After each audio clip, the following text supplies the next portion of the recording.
Hi, my name is Miguel Andrade.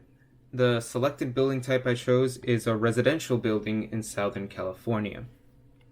This is a full veneer brick wall assembly. The reason I went with this is due to the fact that I was interested in one of the lectures on a veneer wall assembly. So I wanted to explore the components that would make up a full brick veneer wall assembly.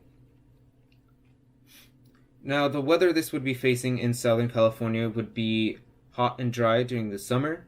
During the winter, it would be more humid and cold, as well as a bit of rain, but not too much in California, as we all know.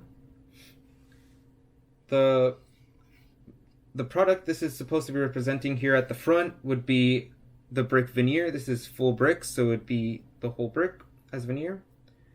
This is 1HB, which is manufactured by Glengarry. Behind that would be airspace, and then behind that would be the weather resistive barrier. This is supposed to be representing the Vicor NVS resistive barrier, which is manufactured by GCP Applied Technologies. And this weather barrier would be attached to an OSB sheathing. This particular one represents Blue Ribbon OSB by Georgia Pacific. Now, the reason for it being OSB is just that this particular weather-resistant barrier attaches very well to the OSB material. And now behind the OSB sheathing would be the foam and the wood framing. For the wood framing, this represents Douglas fir green studs by Weyerhaeuser. And the insulation right here represents Artec by Insulifoam. This is all atop of a concrete foundation, by the way.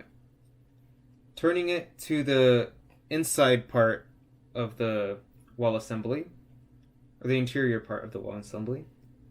This black part right here would be the vapor barrier.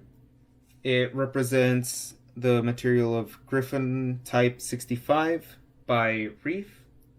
In front of it would be the drywall, which would be by Sherrock brand gypsum panels by USG. Yep. Thank you.